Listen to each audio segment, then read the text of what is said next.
우리에게 주시는 하나님 말씀 사무엘하 14장 18절에서 21절까지 말씀입니다. 구약성경 사무엘하 14장 18절에서 21절까지 구약성경 485페이지입니다. 우리 함께 읽겠습니다. 시작. 왕이 그 여인에게 대답하여 이르되 바라느니 내가 네게 묻는 것을 내게 숨기지 말라. 여인이 이르되 내 주 왕은 말씀하옵소서. 왕이 이르되 이 모든 일에 요압이 너와 함께 하였느냐 하니 여인이 대답하여 이르되 내 주 왕의 살아계심을 두고 맹세하옵나니 내 주 왕의 말씀을 좌로나 우로나 옮길 자가 없으리다. 왕의 종 요압이 내게 명령하였고 그가 이 모든 말을 왕의 여종의 입에 넣어 주었사오니 이는 왕의 종 요압이 이 일의 형편을 바꾸려 하여 이렇게 함이니이다. 내 주 왕의 지혜는 하나님의 사자의 지혜와 같아서 땅에 있는 일을 다 아시나이다 하니라. 왕이 요압에게 이르되 내가 이 일을 허락하였으니 가서 청년 압살롬을 데려오라 하니라. 아멘. 자, 오늘 새벽에도 예배하신 하나님의 은혜가 우리 성도님들과 함께 하시기를 예수님 이름으로 축복합니다. 아멘. 자, 우리 어제 압살롬이 그의 형 암논을 죽이고 그 가정 가운데 있었던 마음 아픈 사건을 보았습니다. 자, 그렇게 했을 때 압살롬이 이스라엘에 남아있을 수가 없었겠죠. 도망갑니다. 자기 어머니의 고향으로 도망가서 거기서 3년을 머뭅니다. 부모 마음 다 똑같습니다. 자식이 아무리 잘못해도요, 미움은 잠깐이고 그 자식에 대해 측은히 여기는 마음과 불쌍히 여기는 마음이 생길 수밖에 없는 거죠. 다윗도 그렇습니다. 다윗이 그 아들을 보고 싶었던 겁니다. 불쌍히 여기는 마음이 있었고요, 그 마음을 그 부하 장군 요압이 눈치챕니다. 그래서 압살롬을 데려올 계획을 세운 겁니다. 오늘 그 내용을 우리가 읽은 겁니다. 자, 우리 14장 읽었는데 13장 끝부분에 보면 이렇게 되어 있습니다. 압살롬이 도망하여 그술로 가서 거기에 산 지 3년이라. 다윗 왕의 마음이 압살롬을 향하여 간절하니. 이렇게 되어 있습니다. 그걸 요압 장군이 안 거죠. 그래서 압살롬을 데려오려고 하는데요, 굳이 요압 장군이 압살롬을 데려올 필요는 사실은 없었습니다. 그런데도 그가 이렇게 압살롬 그 왕자를 데려오려고 하는 이유는 다윗 왕의 마음이 그에게 향한 것을 알고 그가 후계자가 되겠구나. 그래서 미리 잘 보고 싶었던 마음일 겁니다. 자, 2절과 3절을 보십시오. 2절 앞부분을 제가 읽겠습니다. 드고아에 사람을 보내 거기서 지혜로운 여인 하나를 데려다가, 그 다음 3절 끝부분입니다. 요압이 그의 입에 할 말을 넣어주니라.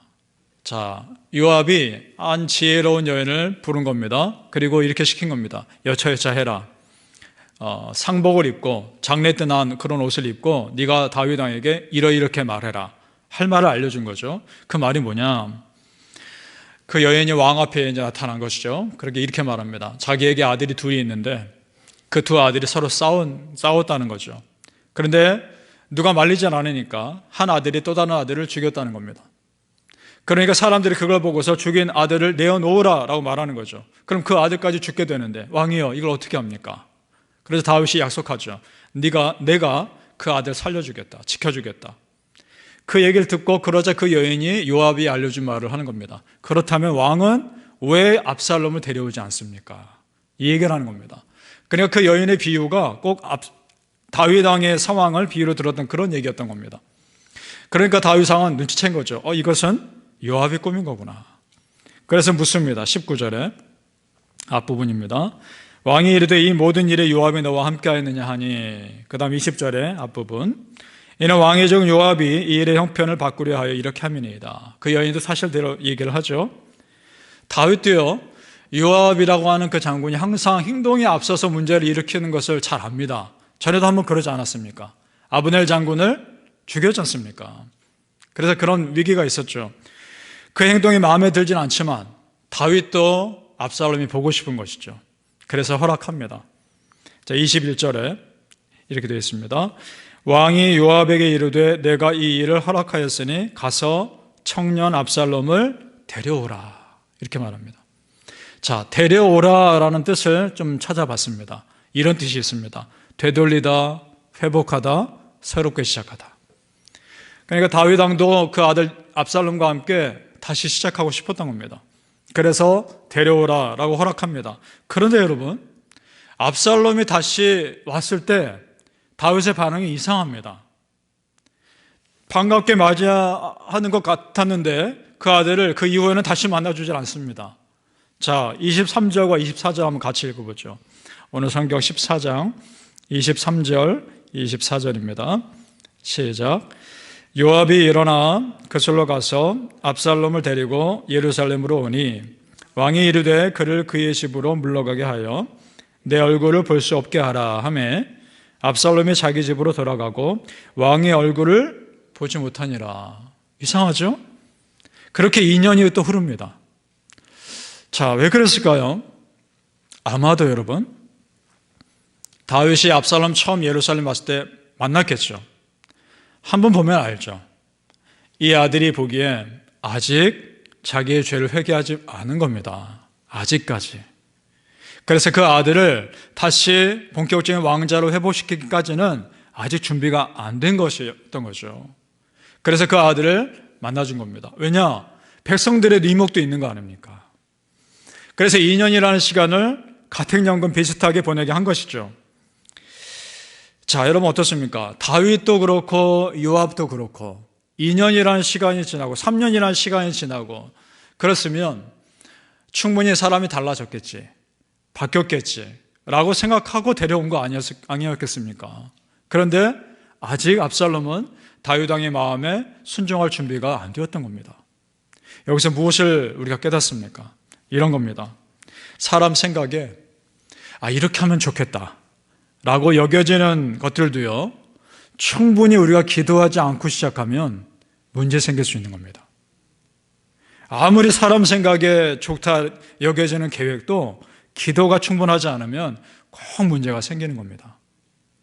따라서 여러분, 아무리 내 계획이 좋아도요, 우리 믿는 크리스천들은요, 충분한 기도를 통해 그것조차 검증해 보셔야 하는 겁니다. 기도하고 또 기도하셔서 이게 정말 맞는 것인가? 좀 더디 가더라도 그렇게 검증해 볼 수 있는 믿음이 우리에게 있을 줄로 믿습니다. 왜냐?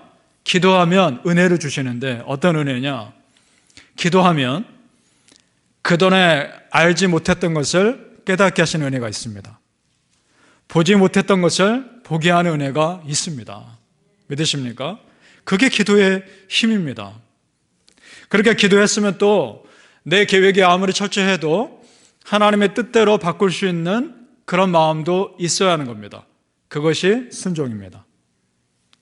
잠언 16장 1절과 3절입니다. 마음의 경영은 사람에게 있어도 말의 응답은 여호와께로부터 나오느니라. 너의 행사를 여호와께 맡기라. 그리하면 네가 경영하는 것이 이루어지리라. 아멘. 여러분, 내 생각과 내 계획보다 더 중요한 것은 하나님의 뜻인 줄 믿습니다. 그러니까 우리에게 필요한 것은 하나님의 뜻을 묻는 겸손과 그 뜻대로 순종할 수 있는 마음의 자세인 줄로 믿습니다. 사랑하는 성도님들, 우리가 간절히 기도하심으로 하나님의 마음으로 상황을 볼 줄 아는 그런 믿음의 여유가 여러분 모두에게 있으시기를 예수님 이름으로 축복합니다. 아멘. 오늘 말씀에는요, 특별히 또 14장 쭉 읽어 내려가다 보면 압살롬에 대해서 아주 자세하게 묘사하고 있습니다. 그의 외모에 대해서 기록하고 있는데요, 성경에서 한 사람의 외모를 자세히 기록한 경우가 굉장히 드뭅니다. 그런데 그럼 이렇게 기록했다면 뭔가 이유가 있겠죠. 우리 25절과 26절 한번 읽어보겠습니다. 25절에서 26절입니다. 시작. 온 이스라엘 가운데에서 압살롬같이 아름다움으로 크게 칭찬받는 자가 없었으니 그는 발바닥부터 정수리까지 흠이 없습니다. 그의 머리털이 무거움으로 연말마다 깎았으며 그의 머리털을 깎을 때 그것을 달아본 즉 그의 머리털이 왕의 저울로 200세겔이었더라. 자, 머리털이 얼마나 많았으면 200세겔은요 킬로그램으로 따지면 2.3kg입니다. 여러분 상상이 되십니까? 파운드로는 약 5파운드 정도 됩니다. 머리카락이 얼마나 많으면 1년에 한 번 잘라는 그 머리카락이 2.3kg가 됩니까? 보통 사람이 1년에 머리카락 자라는 그 길이가요 11cm, 13cm입니다. 많이 자라요. 그 무게로 재면 500g 밖에 되지 않습니다. 압살롬은 월등히 다른 것이죠. 그 시대의 사람들에게 머리카락이 많다는 것은 아름다움의 상징이고 힘의 상징입니다. 우리 삼손 생각해 보십시오. 머리카락 길었죠? 그런 정도로 좋은 의미였단 말입니다. 그런데 이것만 놓고 보면 사람들이 압살롬의 외모가 그렇게 멋있었나 보다라고 생각할 수 있겠지만 또 하나의 알 것이 있습니다. 그 당시 풍습 중에 하나입니다. 그것은 뭐냐? 머리카락을 잘라서요 그것을 은으로 바꿉니다. 그리고 바꿔서 가난한 사람, 어려운 사람을 도와주는 풍습이 있었습니다. 그러니까 압살롬은 그 많은 머리카락, 은으로 더 많이 바꿨겠죠? 그것을 더 많은 사람들에게 도와줬을 겁니다. 그러니까 사람들이 칭찬했던 것이죠. 단순히 외모를 보고서 칭찬했을 리가 없는 거죠. 압살롬은 그렇게 해서 사람들의 마음을 사기 시작한 겁니다. 성경 이제 쭉 읽어가다 보면 압살롬이 아버지 다윗에게서 백성들의 마음을 훔쳤다라고 되어 있습니다. 그렇게 반란을 준비하고 있었던 겁니다. 압살롬 주도 면밀한 사람이라고 보았죠. 그런데 여러분 참 아이러니하게도요. 자기의 자랑거리였던 그 머리카락 때문에 결국 죽음을 맞이합니다. 다윗에게 반란했을 때 다윗 군대가 싸우면서 패하게 되죠. 그러면서 압살롬이 도망가는데 말을 타고 도망가는데 그만 도망가다가 참 멀리 있던 나뭇가지에 그 머리카락이 걸려버린 겁니다. 너무 많으니까 풀 수가 없는 거죠. 매달려 있는 그 압살롬을 보고 요압이 창을 가슴에 찔러 죽이게 됩니다. 자, 이것을 보면서 무엇을 느낍니까? 내가 자랑스럽게 여기고 자신 있다고 여겼던 것이 나를 교만하게 만든다면 그것 때문에 내가 무너질 수 있는 겁니다. 그것 때문에 내가 실패할 수 있는 거죠. 잠언 우리 또 16장 18절에 보면 이런 말씀이 있습니다. 교만은 패망의 선봉이요 거만한 마음은 넘어짐의 앞잡이니라. 이런 말씀이 있습니다. 자, 여러분 아무리 능력 많고 세상에서 똑똑해도요 그 사람의 교만에 빠지면 그 능력 많음과 똑똑함이 아무 소용없는 겁니다. 오히려 반대로 그것 때문에 자기 꾀에 자기가 빠지는 그런 수 있는 겁니다. 왜냐? 교만한 마음은 사람의 눈을 어둡게 만들고 분별력을 잃어버리기 때문입니다. 그래서 우리 하나님 믿는 사람은요 하나님께서 나에게 주신 그 재능, 나에게 주신 그 탤런트, 내가 정말 바르게 쓰고 있는가 그걸 항상 기도로 점검할 수 있기를 바랍니다. 사랑하는 성도님들, 하나님 앞에서 항상 겸손하셔서 우리 마음이 하나님보다 앞서지 않기를, 내 생각보다 하나님 생각보다 내 생각이 앞서지 않기를 항상 기도할 수 있기를 소망합니다. 기도로 하나님 뜻을 먼저 물어보시고 그 후에 여러분의 삶이 하나님께서 귀하게 쓰시는 그런 겸손한 믿음의 삶 될 수 있기를 예수님의 이름으로 축복합니다. 아멘. 기도하겠습니다. 아버지 하나님, 오늘도 겸손하게 해주시고 내일도 겸손하게 해주시고 아무리 나에게 자랑거리가 있고 아무리 나에게 내세울 수 있는 누가 보아도 그런 것들이 있다 할지라도 또 스스로 하나님 앞에 기도하며 검증해 보게 하여 주옵소서. 내가 보기에 아무리 좋은 계획이라 할지라도 내 생각이 아무리 바르다 할지라도 또 기도하고 하나님 앞에서 겸손히 확인할 수 있게 하여 주옵소서. 그래서 사람이 할 수 있는 실수를 하지 않게 우리를 보호해 주시고 하나님께서 확인해 주시는 안전한 길을 오늘도 걸어가게 하여 주옵소서. 하나님, 우리는 너무나 부족하고 너무나 생각이 연약한 사람들입니다. 그저 우리를 불쌍히 여겨주시고 아버지의 마음과 아버지의 생각으로 모든 상황을 볼 수 있는 그런 믿음의 여유가 우리 모든 믿음의 백성들에게 있게 하여 주옵소서. 하나님, 우리는 오늘도 기도하오니 이 기도 가운데 성령 하나님 만져주시옵시고 내가 알지 못했던 것을 깨닫게 하여 주옵소서. 내가 보지 못했던 것을 보게 하여 주옵소서. 그런 기도의 비밀과 기도의 은혜를 누리는 오늘 하루 되게 하여 주시옵소서. 감사하며 예수님 이름으로 기도합나이다. 아멘.